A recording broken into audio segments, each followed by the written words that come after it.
Alleluia, Alleluia, kami ay gawin daan ng iyong pag-ibig, kapayapaan at katarungan. Alleluia.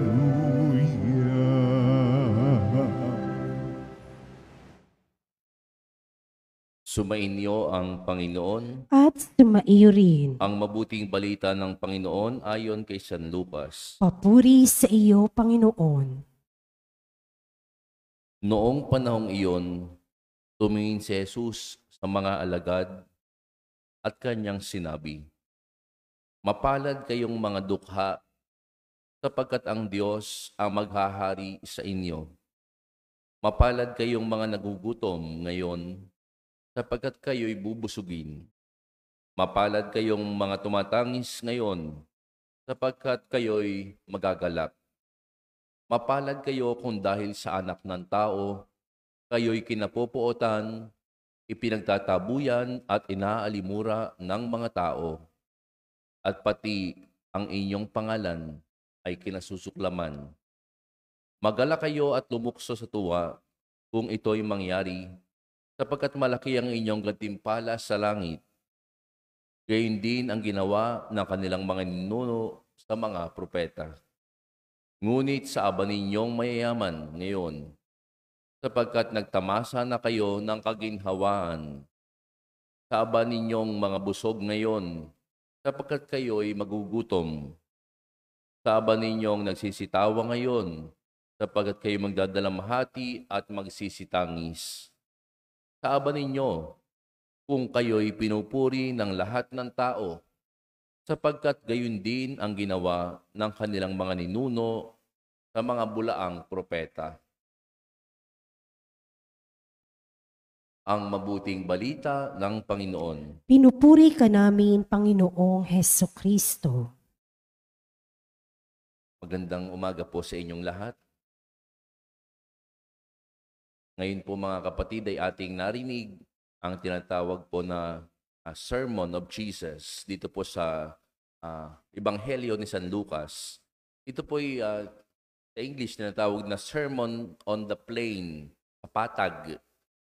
Ito po ay masasabi nating kontra doon sa Ebanghelyo naman ni Mateo, sapagkat para kay Mateo, ito po ay tinatawag na Sermon on the Mount, sa bundok. Subalit kay Lucas, Sermon on the Plain, sa patag. Bakit po?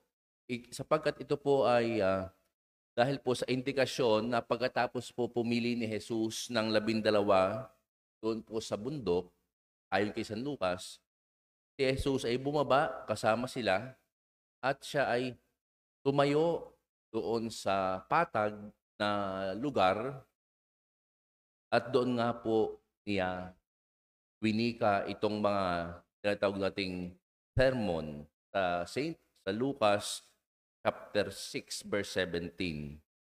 Ayon po sa ilang mga scholars po ng Biblia, ito po daw ay dapat tawagin ding Sermon on the Mount pa rin ang itawag para sa kanila.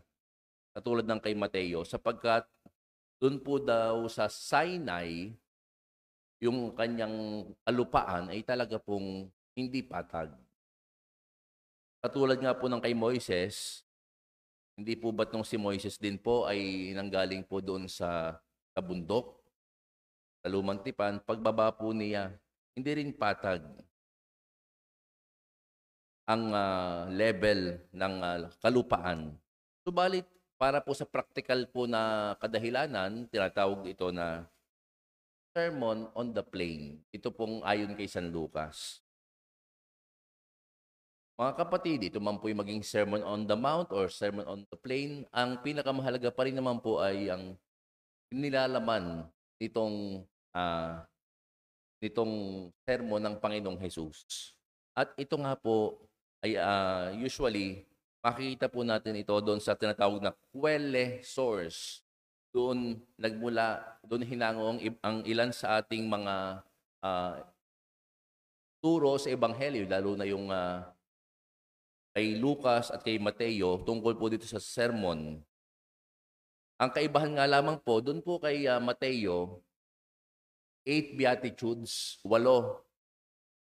Kay Lucas naman po, 4 ang blessed, tapos 4 naman yung woes.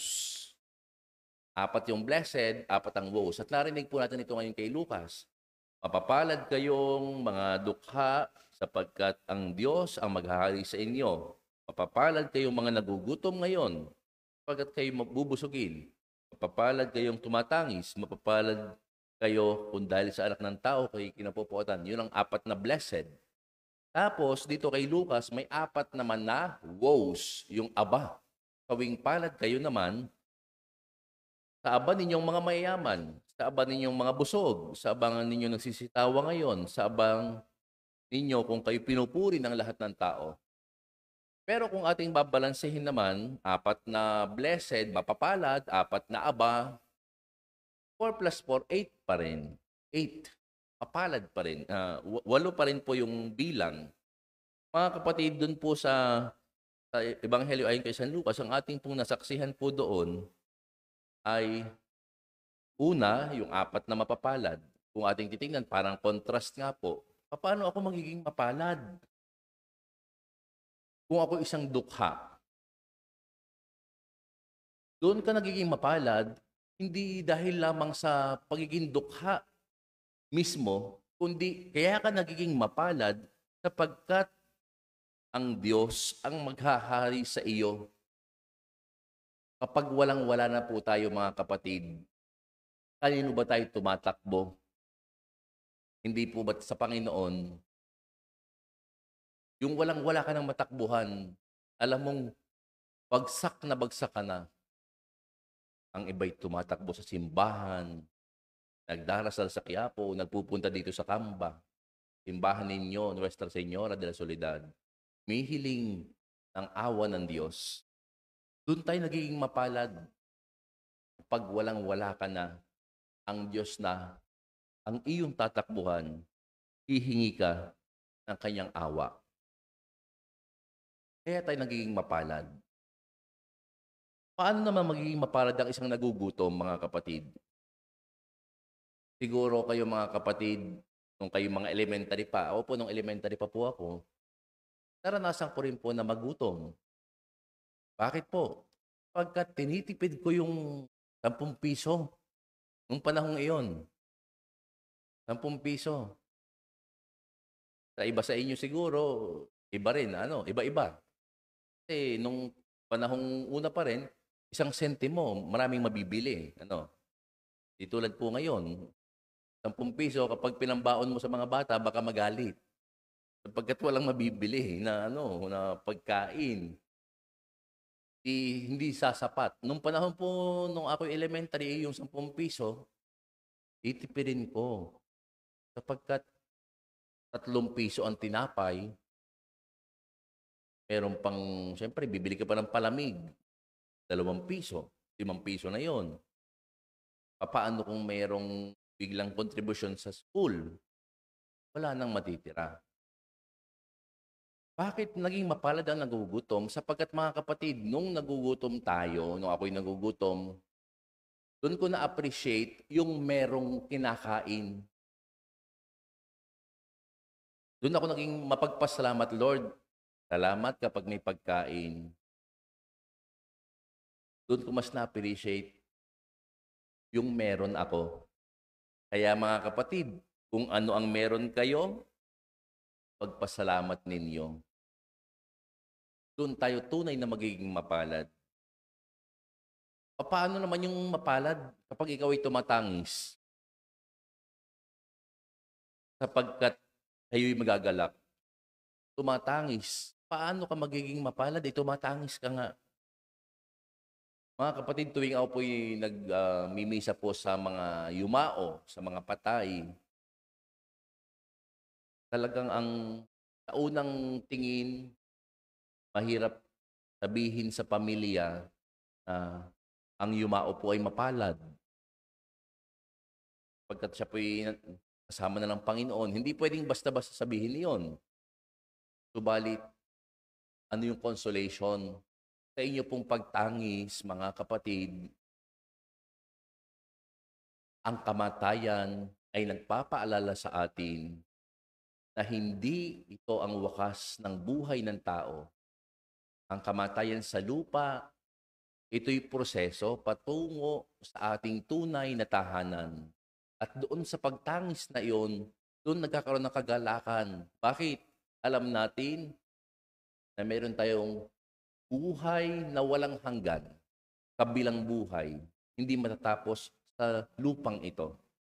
Kaya mga kapatid, ano man yung ating nararanasan, lalo na yung mga not so good, yung hindi masyadong magagandang karanasan natin, mga kapatid, huwag tayong manghihina ang loob. Bakit?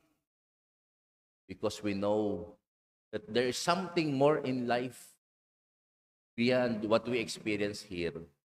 Mga kapatid, ang buhay natin hindi lamang tungkol sa kung anong meron ka, hindi lamang tungkol sa kung ano ang lahat ng bagay na ibinigay siya ng Diyos. Ang buhay natin, there is something more in life beyond this world.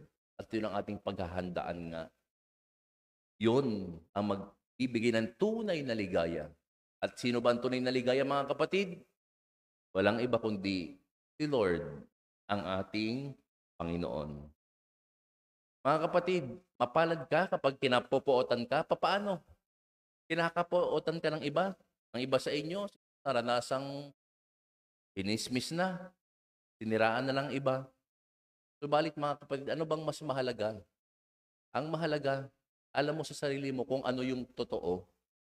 Ang mahalaga din, nagiging tapat ka sa Panginoon at sa kapwa mo.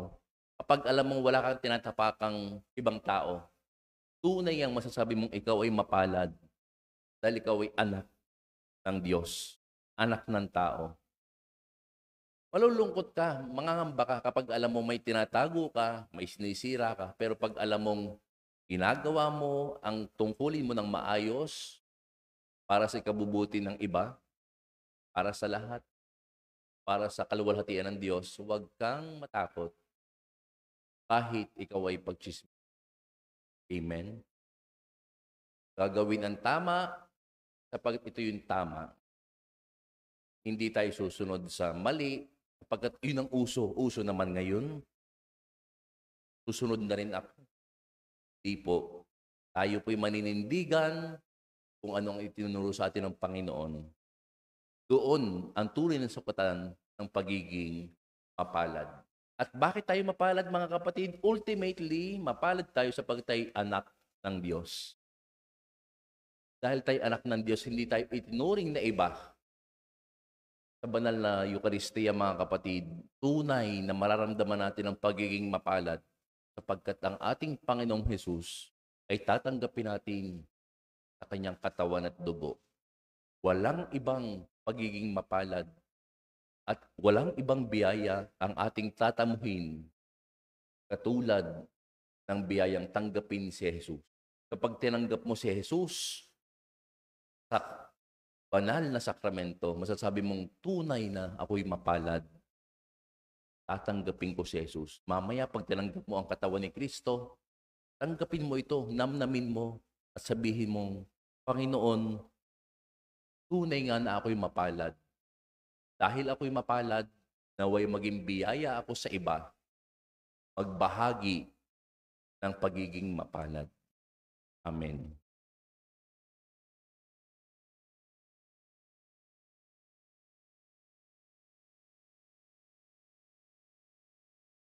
Mayaman man o mahirap, lahat tayo ay sama-samang tinatawag ng Diyos bilang kanyang mga anak ng kaharian. Manalangin tayo sa Ama ng may tunay na puso.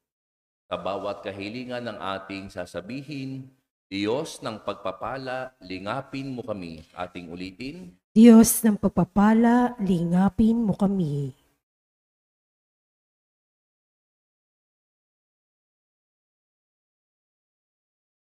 Ang simbahang dumaranas ng pag-uusig naway patuloy na kumapit sa pananampalataya at tipunin lahat sa pagkakaisa. Manalangin tayo sa Panginoon. Diyos ng pagpapala, lingapin mo kami. Ang mga dukha at ang mga nangagugutom naway tumanggap ng kanilang kabusugan sa pamamagitan ng tapat na paglilingkod ng ating mga pinuno. Manalangin tayo sa Panginoon. Diyos ng pagpapala, lingapin mo kami. Ang mga sumasampalatayang inuusig, iniinsulto, pinamumuhian at inaabuso, naway magbuni sa kasiyahan ng kahariang naghihintay sa kanila. Manalangin tayo sa Panginoon. Diyos ng pagpapala,